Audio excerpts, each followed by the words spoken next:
ونتوكل عليه ونعوذ بالله من شرور أنفسنا ومن سيئات أعمالنا من يهده الله فلا مضل له وليا مرشدا ونشهد أن لا إله إلا الله وحده لا شريك له ونشهد أن سيدنا حبيبنا وطبيبنا ومولانا محمدا عبد الله ورسوله الذي أرسله بالحق بشيرا ونذيرا وداعيا إلى الله بإذنه وسراجا وقمرا منيرا أما بعد فقد قال الله تعالى في كلامه المجيد والفرقانه الحميد أعوذ بالله من الشيطان الرجيم بسم الله الرحمن الرحيم اللهم صل على سيدنا مولانا محمد وعلى آل سيدنا مولانا محمد لا إله إلا الله لا إله إلا الله لا إله إلا الله محمد رسول الله صلى الله عليه وسلم আলহামদুলিল্লাহ শুকরিয়া রব্বুল আলামিনের দরবারে যে আল্লাহ সুবহানাহু ওয়া তাআলা আমাদেরকে রবিউল আউয়াল মাসের তৃতীয় জুমার সালাতে আসা আর বসার তৌফিক দান করেছেন। এই জন্য শুকরিয়া দান মহান রব্বুল আলামিনের দরবারে আমরা বলি আলহামদুলিল্লাহ। দুরূদ ও সালাম পেশ করি সাইয়্যিদুল মুরসালিন রাহমাতাল লিল আলামিনের প্রতি, সকলে বলি সাল্লাল্লাহু আলাইহি ওয়াসাল্লাম। জান্নাতের উচ্চ মাকাম কামনা করি সেই সকল শহীদদের প্রতি যারা বদরের যুদ্ধ থেকে আজকের এই দিন পর্যন্ত ইসলামের জন্য জীবন দিয়ে শহীদ হয়ে গেছে। আল্লাহ তাআলা জান্নাতের সুউচ্চ মাকাম দান করুক, আমরা বলি আমিন। আজকে রবিউল আউয়াল মাস, অনেকের ধারণা মতে এই মাসে মুহাম্মদ সাল্লাল্লাহু আলাইহি সাল্লাম আগমন গ্রহণ করেছে। ঐতিহাসিক সিরাত গ্রন্থে রাসূল সাল্লাল্লাহু আলাইহি সাল্লামের আগমন নিয়ে নির্দিষ্ট কোনো কথা বলা হয় নাই। তবে রবিউল আউয়াল মাসের 12 তারিখে রাসূল সাল্লাল্লাহু আলাইহি সাল্লাম দুনিয়ার সফর শেষ করেছে, এটা একবারে সহিহ শুদ্ধ কথা। এখন আমরা রাসূলের আগমনেও খুশি, রাসূলের আনিত বিদানেও খুশি, এবং রাসূল যে কথা বলেছে সেটা মানার জন্য আমরা খুশি। এই জন্য আল্লাহ নবী সাল্লাল্লাহু আলাইহি সাল্লাম বলেছেন, যেই ব্যক্তি আমাকে অনুসরণ করলো সে আমার বন্ধু হলো, সে আমার বন্ধু হলো।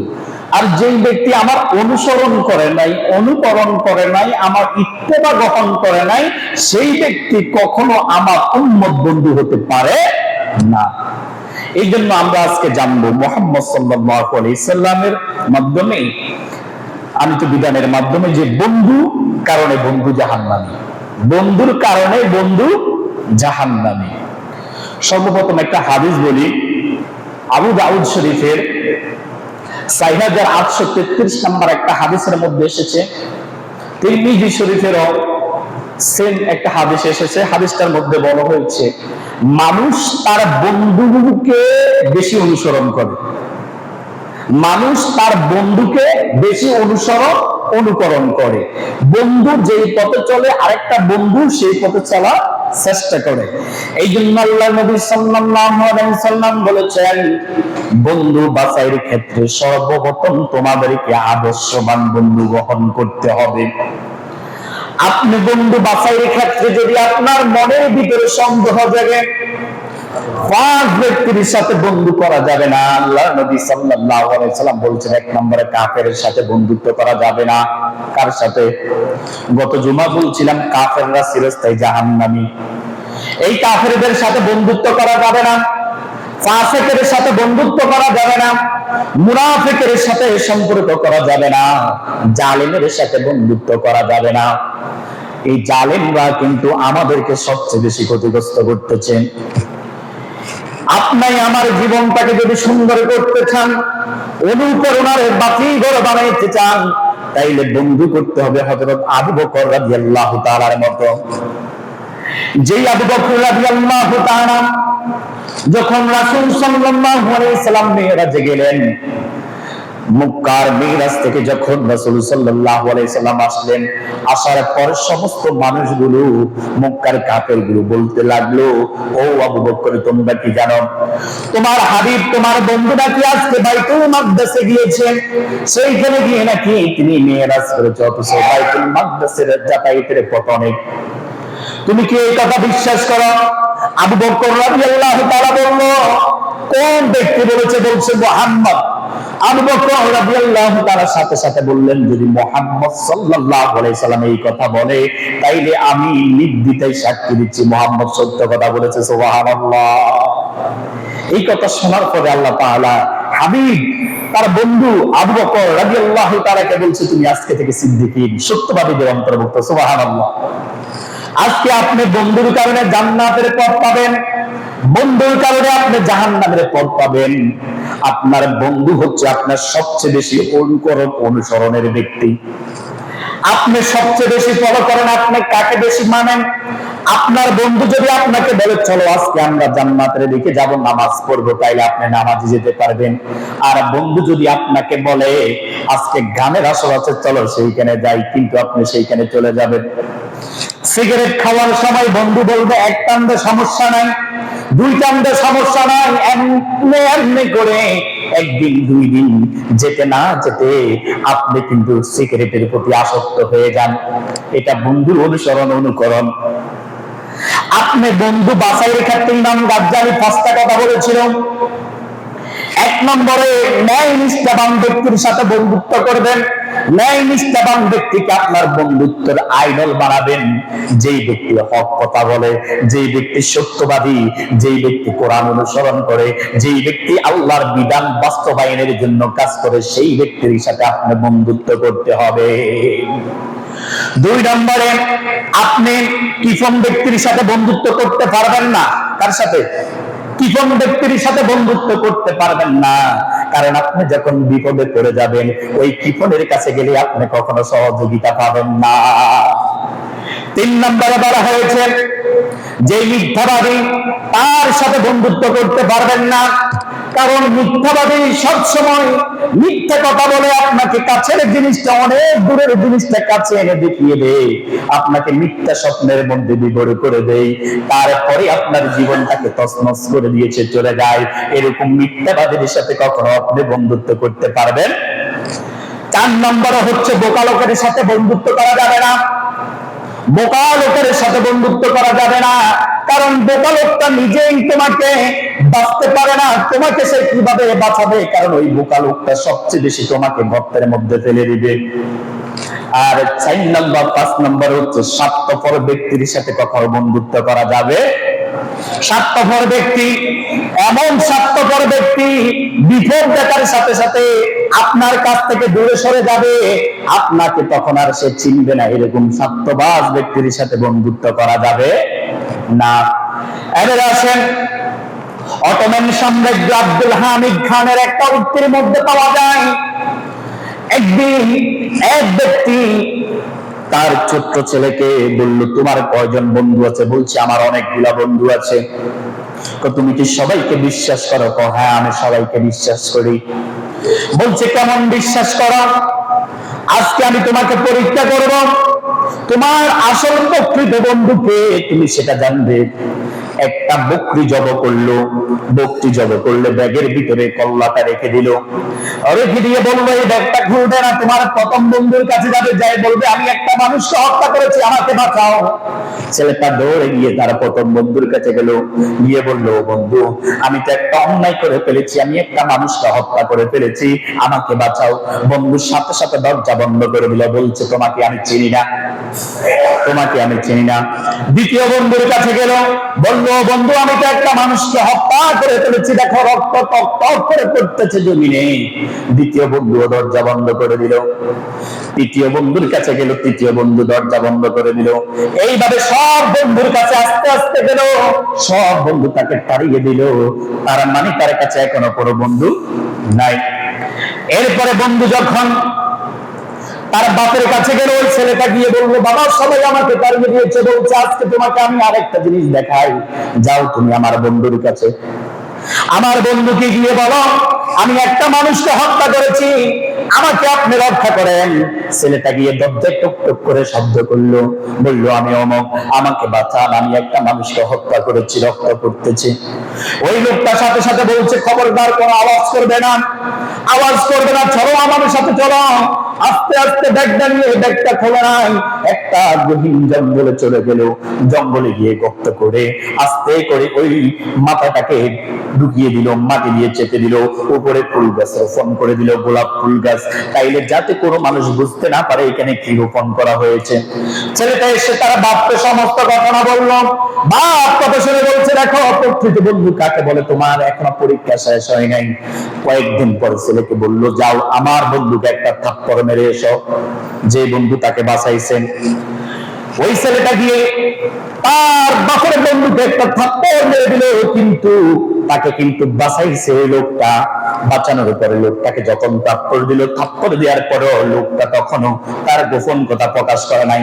বলছে প্রকৃত বন্ধু তো সেই যে তার গোপন কথাগুলো রক্ষা করতে পারে, সেই ব্যক্তি হলো প্রকৃত বন্ধু।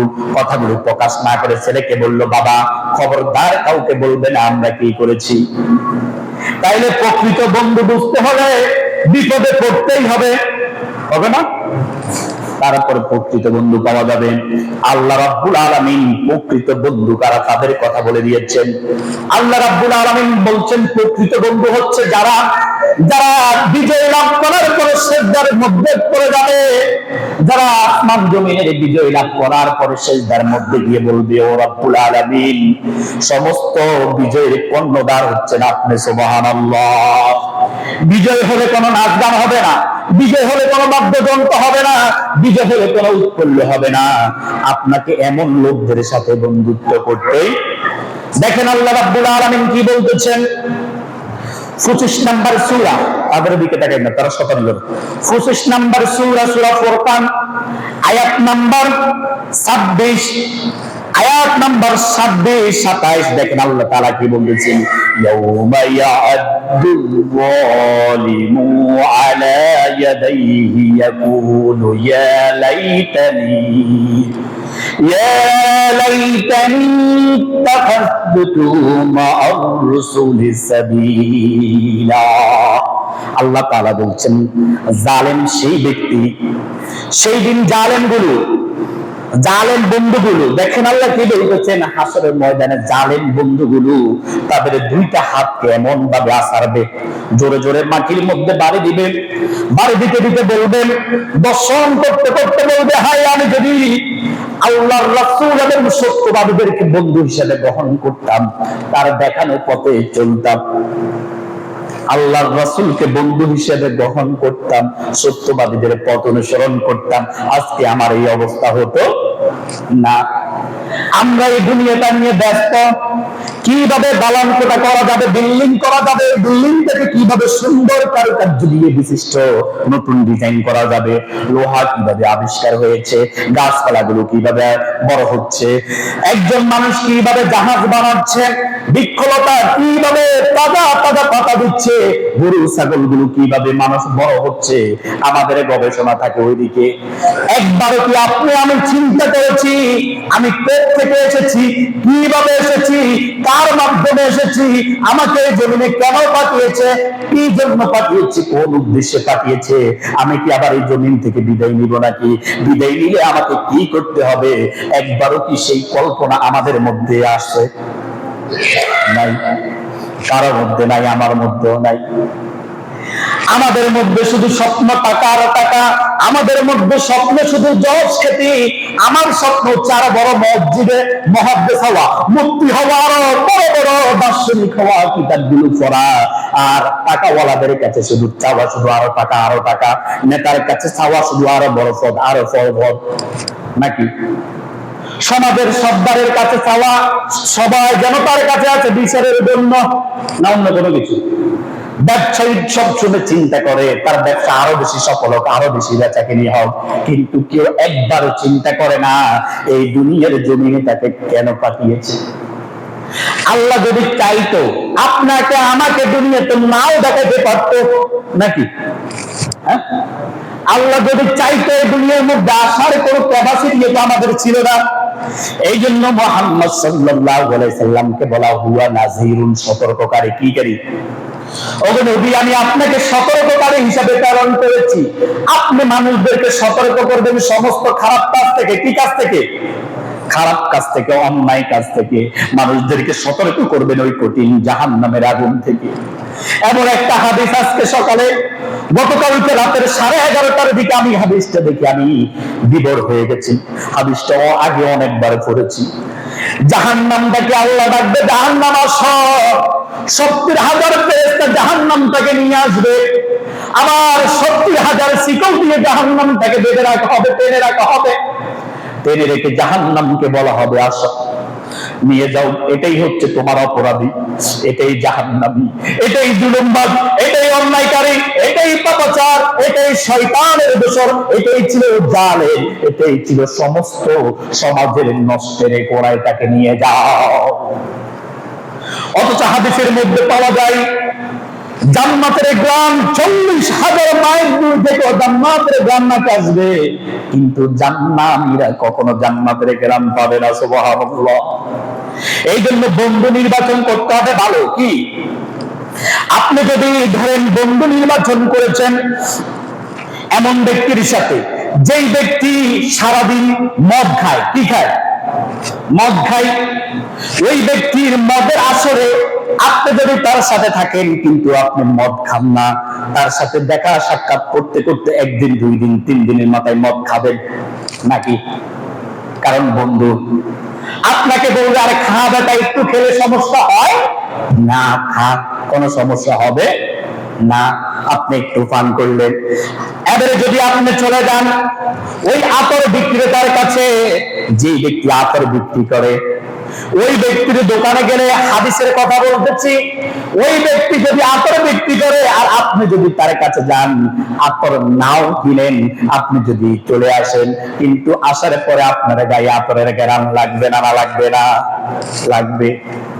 তাইলে আপনি এবারে দেখেন, কামারের দোকানে চলে যান, যেখানে দাসেরই কামারে ঠিক করে ওইখানে চলে যান। ওই কামারের দোকানে গেলে আপনি হয়তো আপনার জামা কাপড় ফুরবেন, নয়তো বা আপনি ওই ধোঁয়ার গন্ধ নাকে নিয়ে আসবেন। তাইলে আতর বিক্রেতার কামার কখনো এক হতে পারে? অতএব আপনাকে এমন একজন বন্ধু গ্রহণ করতে হবে, এমন একজন বন্ধু গ্রহণ করতে হবে, যেই বন্ধু আপনার হাত ধরে আপনাকে জান্নাতে নিয়ে যাবে, যেই বন্ধু আপনাকে নামাজে নিয়ে যাবে, যেই বন্ধু আপনাকে আল্লাহর হুকুম বাস্তবায়ন করার জন্য বলবে, যেই বন্ধু আপনাকে বলবে এটা অন্যায় কাজ করা যাবে না, এটা পাপাচার করা যাবে না, এটা যদি তুমি করো ওই জালেম আরো ক্ষমতাবান হয়ে যাবে, ওই দর্শক আরো দর্শনকারী হয়ে যাবে, তাকে তুমি সমর্থন করতে পারো না। এবারে আসেন 26-27 নম্বর আয়াতে কি বলো, 28 নম্বর আয়াতে কি বলা হচ্ছে, ইয়া ওয়াইলাতানি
বলতেছেন লাকাদ আদাল্লানি আনিয যিকর বা'দা ইয জাআনি ওয়া কানা আশ-শাইতানু লিল ইনসানি কুফুরা। আমাকে তো সে বিভক্ত করেছে। আপনি তখন হাসরের ময়দানে বলবেন আপনার বন্ধুকে দেখে, আল্লাহ এ তো আমাকে বিভক্ত করেছে। আমি দেখেছি সে দাড়িওয়ালা, টুপওয়ালা, পাঁচ ওয়াক্ত নামাজ পড়তো, সে তো আমাকে বিভক্ত করেছে। আমাকে তো হকের পথ থেকে সেই বাধা দিয়েছে। আপনি তখন বলবেন আল্লাহনি, আমাকে তো সে বিভ্রান্তিত করেছে, আমাকে তো সে খারাপ পথে নিয়ে গেছে। আমি তো বুঝতে পারি নাই, আমি তো বুঝতে পারি নাই। আপনি বুঝতে পারেন নাই, দোষটা আল্লাহর না আপনার। আপনার 10 টাকার নোট ছিলেন, 20 টাকার নোট ছিলেন, রাতের অন্ধকারে রাস্তা ছিলেন, আপনি বৃষ্টি ধরলে বাড়িতে আসতে পারেন, কিন্তু আপনি পথ ছিলেন না কেন দিনের উপর? উত্তর দিবেন কি? উত্তর দিবেন? আসলে উত্তর দেওয়ার মতো আমি কয়েকদিন আছি এখানে, আমি কোনো জানি না, হয়তো এই মাস শেষ আগামী মাসে আমি দিয়ে দিতে পারি, কিন্তু হক কথাগুলো তো আমি আপনাদের কাছে বলে যাচ্ছি। তখন তার তাকে বলতে পারবেন না যে আল্লাহ শুনি নেই, এ কথা বলতে পারবেন কেউ? এবারে দেখেন আল্লাহ কি বলতেছেন। আল্লাহ রাব্বুল আলামিন কোরআন কারীমের মধ্যে কত সুন্দর করে 33 নম্বর সূরা আল-আযব আয়াত নাম্বার 66 আল্লাহ তাআলা বলেছেন, ইয়াউমা তুকাল্লিবু উজুহুহুম ফিন-নার। সেদিন কত মানুষের চেহারাগুলো কালো হয়ে যাবে, উলট পালট করে তাদেরকে জাহান্নামে নিয়ে যাওয়া হবে। নাউযুবিল্লাহ। ওই যে বন্ধু, কি আপনার বন্ধুকে তো আপনাকে জাহান্নামের পথ সম্বন্ধ করে দিছে। কি করে দিছে? জাহান্নামের পথ। আপনি বলতেছেন ভোট একটা সামান্য জিনিস, ভোট একটা সামান্য জিনিস, এটা যাকে মনে তাকে নিয়ে দিবে, কোনো সমস্যা তো নাই। আল্লাহ আপনার কাছে এটা আমানত রেখেছে, কি রেখেছে? আমানত রেখেছে। আপনি একটা ব্যক্তিকে যাকে আপনার ভালো লাগে ভোট দিয়েছেন, কিন্তু 5টা বছর সেই ক্ষমতা থাকবে। কয় বছর? 5টা বছর সেই ক্ষমতা থাকবে। এখন আপনার ভোটের কারণে সে জিতছে, কি করছে? পাস হয়েছে। পাস হওয়ার পরে সে চাল চুরি, গম চুরি, আড়া চুরি, ময়দা চুরি, অর্থ চুরি, রাস্তাঘাটের টাকা চুরি, সব কিছু করতেছে। আপনার কোনো দোষ নাই, ভোট তো আপনি দিয়েছেন নাকি? সেদিন আপনি আল্লাহকে বলবেন যে আল্লাহ আমার তো কোনো গুনাহ নাই। আল্লাহ বলবে তুই তো ওই কালবার বানাই 2 লাখ টাকা 1 লাখ টাকা চুরি করছিস। আপনি বলবেন আল্লাহ আমি তো চেয়ারম্যানে ছিলাম না, তাই আমি টাকা চুরি করছি কিভাবে? আল্লাহ বলবে তুই চেয়ারম্যান ছিলি না, কিন্তু তুই তো চেয়ারম্যানকে সহযোগিতা করছস। তুই তো মেম্বার ছিলি না, কিন্তু মেম্বারকে তো তুই ভোটে 5 বছরের জন্য বাছাই করছস। তুই তো এমপি ছিলি না, কিন্তু তোর ভোটটা তো এমপি পেয়েছে। হাসরের ময়দানে আমরা সেদিন আপনি নিজে হতভাগা হয়ে যান। এখন আপনি নিজে বলবেন আল্লাহ নামাজ পড়লাম, রোজা রাখলাম, ওয়াদা করলাম, যাকাত দিলাম, কারোর সাথে 2 নম্বরি করে নেই, বাটপারি করে নেই, সিটিংবাজি করে নেই, কারোর হক মেরে খাই নাই, কিন্তু আল্লাহকে আমি জান্নাত কেন পাচ্ছি না? জান্নাত কেন আমি পাচ্ছি না গো আল্লাহ? আমার আল্লাহ বলবেন বান্দারে দেখ সব কিছু। এরপরে আপনি বলবেন আল্লাহ নিশ্চয়ই তোমার ফেরেশতাগুলো আমার সাথে 2 নম্বরি করতেছে। কি করতেছে? আপনি আল্লাহ এইভাবে বলবেন। এবার আপনাকে বলে দেখেন 65 নম্বর 36 নম্বর সূরা ইয়াসিনের 65 নম্বর আয়াতে কি বলতে দেখেন, আল-ইয়াউমা নাখতিমু আলা আফওয়াহিহিম ওয়া তুকাল্লিমুনা আইদিহিম ওয়া তাশহাদু আরজুলুহুম বিমা কানু ইয়াকসিবুন। আল্লাহ বলছেন আমার ফেরেশতারা কখনো খারাপ কাজ করতে পারে? 2 নম্বরই করতে পারে না। আপনি টাকা দিয়ে আপনার কাগজপত্র তাড়াতাড়ি নিয়ে আসতে পারবেন। দুনিয়া বেশি আপনি যদি আপনাদের কাগজপত্র খোঁজ করেন, আপনার বাড়ির নকশা খতিয়ান নাম্বার যদি খোঁজ করেন, দিত যদি 200 টাকা 100 টাকা দেন তাড়াতাড়ি দিব না? এবারে আপনি যদি উকিলের কাছে যান, উকিল আপনি যত অন্যায় করেন আপনাকে সে বাইর করার জন্য সমস্ত মিথ্যা সাজাবে, ফাঁস করার জন্য। ঠিক আছে না? করবেন না কোন একজন উকিল আছে নাকি? ওরা বলি না, আমি কারো করার ইচ্ছে করে বলতেছি, আপনাকে বাঁচানোর জন্য সেটা করবে, কিন্তু হাসরের ময়দানে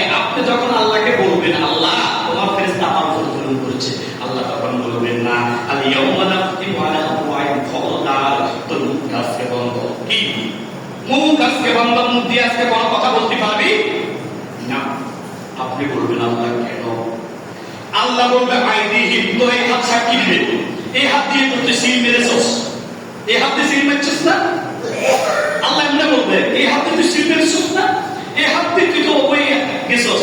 এরপরে কি বলে দেখেন, কত সাহায্য সাক্ষী পরে জুড়ু এ পা তোমরা পা সাক্ষী দিবে, কারণ পা দিয়ে হাতিয়ে কি করে গেছে তার কাছে নাকি?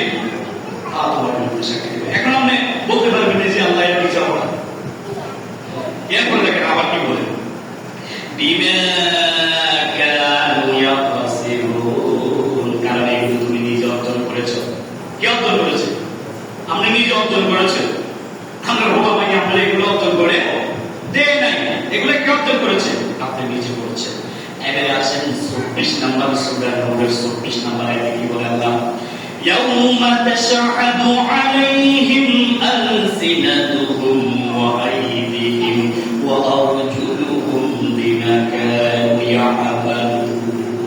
একই কথা বলছে, সেদিন সাক্ষী দিবে যে তার নিজের কণ্ঠ, কি এই কণ্ঠ, তাদের নিজের কণ্ঠ তাদের জন্য সাক্ষী দিবে, তাদের নিজের হাত পা, তাদের অঙ্গ প্রত্যঙ্গ, ইয়ামালুন, তাদের কৃত কর্ম যা করেছে সব কিছুর জন্য সাক্ষী দিবে। এবং আপনি বলতে পারেন আল্লাহ এটা তো মনে হয় আর একটু জুলুম হয়ে যায়। চলে যান 41 নম্বর সূরা হামিমার সেজদা 20 নম্বর আয়াতে আল্লাহ তাআলা কি বলছেন দেখেন, কত সুন্দর করে বলছেন, ওয়াকালু লিজুলুদিহিম লিমা শাহিদতুম আলাইনা ক্বালু আনতাকানাল্লাহুল্লাযী আনতাকা কুল্লু শাইইন ওয়া হুয়া খালাকাকুম আউওয়ালা মাররাতিন ওয়া ইলাইহি তুরজাউন। সেই দিন আপনি দেখেন, পরে যখন সবাই সেইখানে পৌঁছে যাবে, বিচারের কাঠগড়ায় যখন সবাই সেইখানে পৌঁছে যাবে, সেদিন তাদের জুলুদ, তাদের কান সাক্ষী দিবে। কি সাক্ষী দিবে? কে কে? এতক্ষণ হাত পার কথা গেছে, এবার আল্লাহ বলছে কান সাক্ষী দিবে। কে সাক্ষী দিবে? কান সাক্ষী দিবে। এবারে কান দেখো, ভালো কথা, খারাপ কথা, মন্দ কথা, শুনলো অশুনলো, হ্যাঁ স্যার মিসা সব শুনছে। এবারে বাসা আর কাছে গিয়েছে। এবারে দেখেন আল্লাহ আবার কি বলছেন, চোখ সাক্ষী দিবে তোমার বিরুদ্ধে। কে? চোখ সাক্ষী দিবে তোমার বিরুদ্ধে।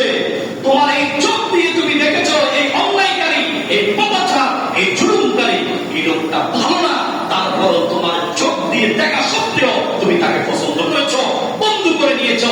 আজকে আমার কাছে তোমার জন্য কোনো ক্ষমা নাই। এবার আপনি কি বলবেন?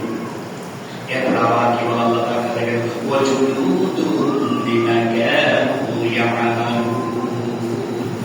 এবং কি আপনি বলবেন এই কান, খবরদার তুই আমার বিরুদ্ধে কেন সাক্ষী দিতেছস? চোখ খবরদার সাক্ষী কেন দিতেছস? আল্লাহ বলছেন ওয়াজুলুদুহুম বিমা কানু। তারপর আল্লাহ বলবে হাত জবান বন্ধ রাখ, কান জবান বন্ধ রাখ, চোখ জবান বন্ধ রাখ, পা জবান বন্ধ রাখ। আজকে তার শরীরের ত্বকগুলো তার বিরুদ্ধে সাক্ষী দিবে, চামড়া আপনার বিরুদ্ধে আমার বিরুদ্ধে সাক্ষী দিবে। কিন্তু আপনি তো চোখ দিয়ে দেখেছেন সে খারাপ লোক, দেখেন না? দেখেন না? একবার দেখেন না, দুইবার তো দেখছেন, দুইবার দেখেন না, তিনবার তো দেখছেন, তারপরে তো আপনার তাকে নেতা বানাইছেন। বানান নাই? বানান নাই? তাই সেই দিন ওই নেতাই হচ্ছে আপনার বন্ধু। আপনি বলতে পারেন না, আমার বন্ধু হচ্ছে 5 ওয়াক্ত নামাজ ব্যক্তি। আল্লাহ বলছেন না, তোর বন্ধু হচ্ছে সেটা যেটাকে তুই পাশ করেছিস, যেটাকে তুই পাশ করেছিস। এবারে দেখেন বাসার কোন ক্যাপাসিটি আছে? হ্যাঁ, আপনি গ্রামে খেটে খাওয়া মানুষ। এবার আমি একটু সাময়িক কথা বলি। ধরেন আপনি কৃষক মানুষ, জমি জমি চাষ করে আপনি কোন রকম দিন দান চলে, কিন্তু আপনি হাসরের ময়দানে দেখলেন যে 60 টন চুরির খাতা আপনার না। কয় টন? আপনি জীবনে কল্পনা করছেন 60 টন করতে হবে। 2 টন রক চুরির খাতা আপনার মামলার মধ্যে আছে। আল্লাহ এইভাবে আপনি লেখে রেখেছে। সেদিন মানুষদেরকে খোলা একটা আমল দিবে, এভাবে খোলা একটা আমল, খোলা করে দেখো কি আমল করেছ। আপনি দেখতেছেন এখানে চুরি আছে, দুর্নীতি আছে, ঘুষ আছে, মানুষকে জুলুম করে জায়গা দখলের টাকা আছে, এখন আপনি বলবেন আল্লাহ এটা তো আমি করিনি। আল্লাহ বলবে অমুক দিন অমুক তারিখে অমুক ব্যক্তিকে তুমি পছন্দ করে যাচাই করে বাছাই করে তুমি তাকে একটা ভোট দিয়েছ, ওই 5টা বছর ওই ব্যক্তির সমস্ত খারাপ কাজ করেছে এটার দাবিদারে তুমি হয়ে গেছো। না বাছাই করতে হবে যে সত্যবাদী কাকে, আপনাকে বাছাই করতে হবে সত্যবাদী কি, বন্ধু হিসেবে গ্রহণ করতে হবে সত্যবাদীকে কাকে, যে মিথ্যাবাদী তাকে বন্ধু হিসেবে কখনো গ্রহণ করা যাবে না। আপনি যদি একজন দার্শনিকের সাথে আপনি কথা বলেন, সে দর্শন ভিত্তিক আপনাকে দার্শনিক ভিত্তিক আপনাকে কথা বলবে, কিন্তু আপনি হলেন গ্রামের একজন কৃষক, আপনি দর্শন দিয়ে কি করবেন? যদি আপনি একজন এমবিবিএস ডাক্তারের সাথে চলাফেরা করেন, তার কাছ থেকে আপনি কিভাবে কোন ওষুধ কিভাবে খেতে হবে, কোন রোগের কোন ওষুধ, সেটার প্রেসক্রিপশন আপনি পাবেন না, অন্য কোনো কিছু। আর একজন রাজনীতিবিদের সাথে যদি আপনি চলাফেরা করেন, তার কাছ থেকে আপনি রাজনীতি শিখতে পারবেন না, অন্য কোনো কিছু। একজন ব্যবসায়ীদের সাথে যদি আপনি চলাফেরা করেন, তার সাথে ব্যবসায়ীর কৌশল আপনি শিখতে পারবেন। আর একজন মুহাদ্দিস মুফতির সাথে কোরআনের খাদেমের সাথে যদি আপনি চলাফেরা করেন, তাহলে আপনি কোরআন সম্পর্কে আল্লাহ কি বলেছে সেটা জানতে পারবেন। তাহলে এখন আপনি আমি সবচেয়ে বেশি পছন্দ করি যে গালিগালাজ করতে পারে তাকে, না আমি ভুল বলছি? ভুল বলছি নাকি? আমরা এখন পছন্দ করি যে ব্যক্তিটা সবচেয়ে বেশি গালিগালাজ জানে তাকে, যে ব্যক্তির ভয়ে থানা পর্যন্ত কাঁপে, যে ব্যক্তির ভয়ে ইউনিয়ন কেউ কথা বলতে পারে না, যে ব্যক্তির ভয়ে উপজেলার কোনো মানুষ কথা বলতে পারে না, আমরা মনে করি সেই বড় একটা কিছু। সেই যত ধরনের অপকর্ম করবে সবকিছু আপনার, কারণ আপনি তো তাকে সহযোগিতা করছেন না, অন্য কেউ করছে। এই জন্য আমার রব্বুল আলামিন বলছেন বিচারের দিন হবে একটা কঠিন অবস্থা।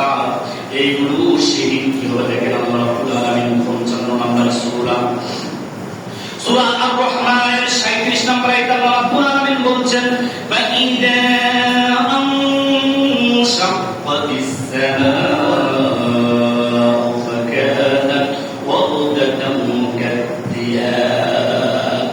যেই দিন ওই আকাশটা বিদীর্ণ হয়ে যাবে, সেই দিন ওটা রক্তে রঞ্জিত হয়ে যাবে।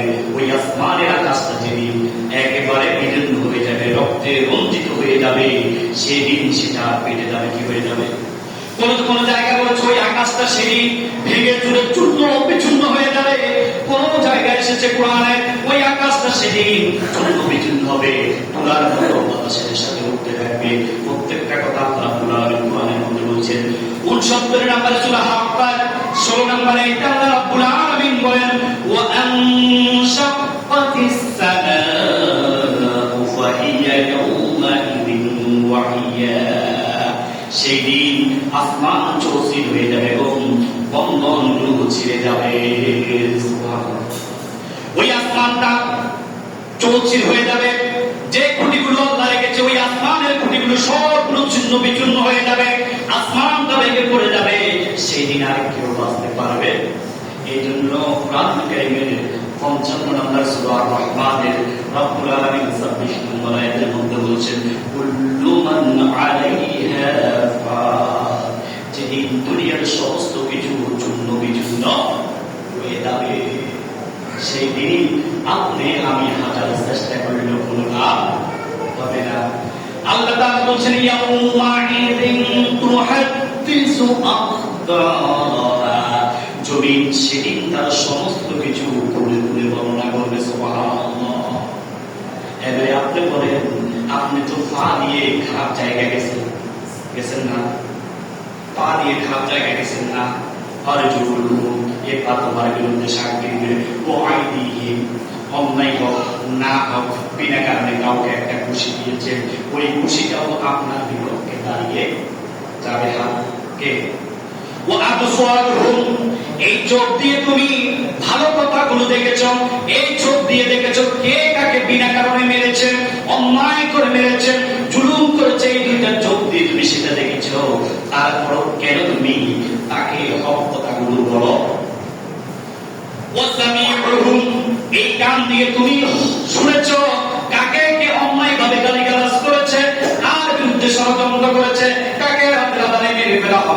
কাকে দিনের আলোতে হত্যা করা হবে তোমার কান দিয়ে শুনেছ, তারপরেও তুমি কাউকে বলো নাই। এই জন্য হাসরের ময়দানে তুমি আল্লাহর কাছে কি দিতে হবে? জবাব দিতে। এই জন্য বন্ধু করতে হবে কাকে? বন্ধু করতে হবে কাকে? এই জন্য বলি আলোচনার শুরুতে মূল পয়েন্ট থাকে, শেষে থাকে কি আত্মীয়টির মূল পয়েন্ট।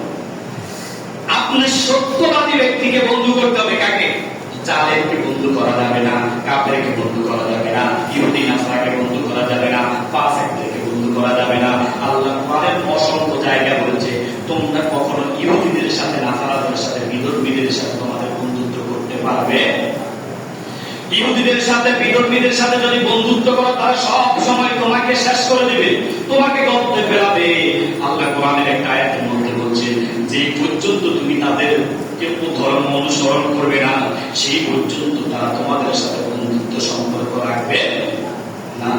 এখন আমাদের মুসলমানদের মধ্যে এটা আছে, আছে না?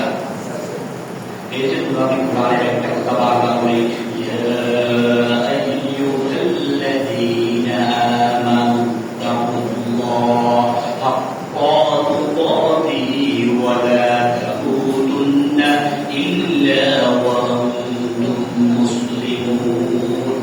এই জন্য বারবার আমি বলি ও বান্দা শুনে রাখো, আল্লাহর গোলামেরা শুনে রাখো, তুমি যদি নিজেকে মুসলমান দাবি করো আল্লাহ তাআলা কোরআনের আয়াতের মধ্যে বলছেন ৩ নম্বর সূরা আল ইমরানের ১০২ নম্বর আয়াতে আল্লাহ তাআলা বলছেন তোমরা যারা ঈমানের বিশ্বাস স্থাপন করেছো তোমরা মৃত্যুবরণ করবে না ততক্ষণ পর্যন্ত যতক্ষণ না তোমরা মুসলমান হবে। কি হবে? মুসলমান হবে। এবারে আপনি আমি তো মুসলমান, মুসলমান না? আল্লাহ বলছে তোমরা যারা ঈমান এনেছো ততক্ষণ পর্যন্ত মৃত্যুবরণ করো না যতক্ষণ না তোমরা মুসলমান হও। কি হবে? এবার আমরা বলতে পারি তাইলে আমরা কি? আপনি আমি এখনো দেখেন আমার আপনার সবাই মধ্যে এখনো ইয়ে আছে, অহংকার আসেনি, আসেনি, হিংসা আসেনি, কি বোধ আসেনি, একজনের কাছে আরেকজনের লাগাইতে আসেনি। আমাদের নেতারা যদি কেউ গালি দিয়ে আপনি কিছু আরেকজনের গালি দেননি, দেননি। আপনি যদি এমন কাজ করে থাকেন তাইলে সর্বপ্রথম আপনাকে আমল সলিহা করতে হবে। কি করতে হবে? এই জন্য কোরআন কারীমের ১০৩ নম্বর সূরা আসরে আল্লাহ রাব্বুল আলামিন বলেছেন ইন্নাল ইনসানা লাফী খুসর, নিশ্চয়ই তামাম জগতের সমস্ত মানুষগুলো ক্ষতির মধ্যে আছে। কিসের মধ্যে আছে? ক্ষতির মধ্যে আছে। এখন আপনি বলতে পারেন আমি তো নামাজ পড়ি, আমি তো ক্ষতির মধ্যে নাই। আল্লাহ বলছেন জগৎ সমূহের যত মানুষ আছে সমস্ত মানুষগুলো ক্ষতির মধ্যে আছে, কারো বাঁচার কোনো ক্যাপাসিটি নাই। এরপর আয়াতে বলতেছেন ৪ ব্যক্তি ছাড়া সমস্ত মানুষ ক্ষতিগ্রস্ত। কয় ব্যক্তি? কয় ব্যক্তি? ইল্লাল্লাযীনা আমানু, যারা ঈমান এনেছে। যারা ঈমান এনেছে, এই কোরআনের প্রত্যেকটা হরফ মেনেছে। কয়টা হরফ? হ্যাঁ, সবগুলো হরফ। কয়গুলো? আমরা জানি কোরআনে ৬৬৬টা আয়াত আছে, কোরআনে কিন্তু ৬৬৬টা আয়াত নাই। কোরআনুল কারীমের ৬৩৩৪টা আয়াত আছে, জানেন? গুনে দেখিয়ে আজকে সূরা হিসাব করে দেখিয়ে। আপনি এই কোরআনের পরিপূর্ণ আয়াতগুলো মানেন না, আপনি এই কোরআনের পরিপূর্ণ অনুসরণ করেন না, আপনি এই কোরআনের সুবিধা মতো আয়াতগুলো আপনি মানেন। আপনি এই কোরআনগুলো যখন আপনার পক্ষে বলে আপনি তখন মানেন, আপনি এই কোরআনগুলো যখন আপনার বিপক্ষে যায় তখন আপনি কোরআন মানেন না। আপনি এই কোরআনগুলো তখনই মানেন যখন আপনার সুবিধা মতো আপনি ব্যবসা করতে পারবেন। আপনি এই কোরআন তখন মানেন না যখন ব্যবসার বিপক্ষে চলে যায় কোরআন। আপনি এই কোরআন ততক্ষণ মানেন যতক্ষণ আপনার নেতার পক্ষে আছে, আর এই কোরআন যখন আপনার নেতার বিপক্ষে বলে তখন আপনি কোরআন মানেন না। তাইলে আপনি কি মুসলমান? বলেন, মুসলমান? সবাই শুরু করে দিয়েছে মুসলমান নেই। সবাই মনে হচ্ছে হুজুরের তো মনে করে ইচ্ছে করে, আমি কোনোদিন ইচ্ছে করে কিছু করছি। কোরআন মানি না, মানি না, মানি না। আমি আপনি কোরআন মানি না। আমি এখন আপনাকে বলবো, আমি একবারে বলছি আমার নেতার বিরুদ্ধে গেলে আমি কিন্তু আপনাকে গালি বলছি না আমি? তাইলে আল্লাহ তো বলছে কোরআনে, তার হাদিসের মধ্যে বলেছে রাসূলের মাধ্যমে যে তোমরা ফাসিকদেরকে অনুসরণ করবে না। যারা গালিগালাজ করে তারা ফাসিক। আমি গত সপ্তাহে বলছি ফাসিক কখনো জান্নাত পাবে না। তাইলে আপনি বলেন অধিকাংশ নেতা তো মঞ্চে উঠে মাইক্রোফোনকে গালিগালাজ করে না? করে না? তাইলে আপনি ওই নেতার অনুসারী? হ্যাঁ, আবার অধিকাংশ নেতা মঞ্চে উঠে কিন্তু মিথ্যা প্রতিশ্রুতি দেয়নি, এ করবে সে করবে, কিন্তু সে তার জিতার পর ওইগুলো কি বাস্তবায়ন করে? হ্যাঁ, এরপরে যদি আপনি কোরআন দিয়ে কথা বলেন, ওয়াল্লাহি কোরআন ধরে আমি বলতেছি, আমি একটা কথা আমার বানানো কথা বলতেছি না, আমি কোরআনের আয়াত দিয়ে কত নম্বর সূরা কত নম্বর আয়াত সবকিছু আমি বলে তারপরে কথা বলি, আর কোন হাদিস গ্রন্থ থেকে কথা বলি, কত নম্বর হাদিস কত নম্বর অধ্যায় সেটাও আমি বলে তারপরে আলোচনা করি। এখন আমি যদি বলি আল্লাহ বলছে যারা জুলুমকারী তাদেরকে তুমি নেতা হিসেবে গ্রহণ করতে পারবে না। এখন আপনি বলেন আপনার নেতা তো জুলুম করে না? আমার নেতাও জুলুম করে। এই জন্য নেতা হবে কয়জন? কয়জন? সাইয়্যিদুল মুরসালিন। সাইয়্যিদুল মুরসালিন মানে খাতামুন নবী সাল্লাল্লাহু আলাইহি সাল্লামকে নেতা হিসেবে গ্রহণ করতে হবে। কাকে? মুহাম্মদ রাসূলুল্লাহকে আপনি যদি নেতা হিসেবে গ্রহণ করেন, বন্ধু হিসেবে গ্রহণ করেন, তাইলে হাসরের ময়দানে আপনি কখনো অন্যায়কারী হিসেবে সাব্যস্ত হবেন না। আজকে আপনি তামাম জগতের দিকে লক্ষ্য করেন, সমস্ত নেতাগুলো মুনাফিকের কাতারে আছে। সারা পৃথিবীর বাংলাদেশ বলেন, আমেরিকা বলেন, ইউরোপের কান্ট্রি বলেন, এশিয়া মহাদেশ বলেন, সবগুলো অধিকাংশ নেতাগুলো মুনাফিকের কাতারে আছে। এই জন্য আল্লাহ তাআলা বলছে ইয়া আইয়ুহাল্লাযীনা আমানু তাকুল্লাহ হাক্কা তুকাতিহি ওয়া লা তামুতুন্না ইল্লা ওয়া আনতুম মুসলিমুন। তোমরা ততক্ষণ পর্যন্ত মৃত্যুবরণ করতে পারবে না যতক্ষণ না তোমরা ঈমানদার হও। কি হও? মুসলমান হও। মৃত্যুবরণ করার পূর্বে তোমাকে মুসলমান হতে হবে। এবারে আপনি দেখেন, আমি একটা কথা সবসময় বলি, আপনার বলবেন হুজুর বারবার কেন বলেন? জানাজার মধ্যে যখন আমরা দাঁড়াই তখন ওই ব্যক্তির প্রশংসা করা হয় না? হয়নি? সবচেয়ে বেশি প্রশংসা তখন করা হয় না? জিন্দা থাকতে কি হবে তার প্রশংসা করছি, জীবিত অবস্থায় কেউ তার প্রশংসা করছে। ওই ব্যক্তি যদি জীবিত থাকা অবস্থায় তার প্রশংসা করা হতো তাহলে ওই ব্যক্তি খারাপ পথ থেকে ভালো পথে আসতো, কিন্তু মৃত্যুর পরে তার আর প্রশংসার দরকার আসেনি। আসেনি? আপনি দেখেন, জীবিত থাকা অবস্থায় আত্মীয় স্বজন খোঁজ খবর নেই না, নেই। জীবিত থাকা অবস্থায় আত্মীয় স্বজন কোন খোঁজ খবর, মৃত্যুর পরে লতার লতার আত্মীয় পর্যন্ত আসে। আসি কয় ভাতিজা তোর বাপ খুব বাধা ছিল বলে না? আঙ্গলকে রাস্তাঘাটে চলছে, কোনো সময় খারাপ কথা কয় না। তাইলে মিথ্যাবাদী কি মরা ব্যক্তিটা না জিন্দা ব্যক্তিটা? কে? জিন্দা ব্যক্তিটা। কারণ আমরা হচ্ছি 2 নম্বর মুসলমান। কয় নম্বর মুসলমান? আমরা সুবিধা যেখানে আমরা আছি সেইখানে, যেখানে সুবিধার বিরুদ্ধে সেইখানে আমরা নাই। ওয়াকিল দাওয়ানা আলহামদুলিল্লাহি রাব্বিল আলামিন। আসসালামু আলাইকুম ওয়া রাহমাতুল্লাহি ওয়া বারাকাতুহু। যারা সুন্নাত করেন সুন্নাত করেন।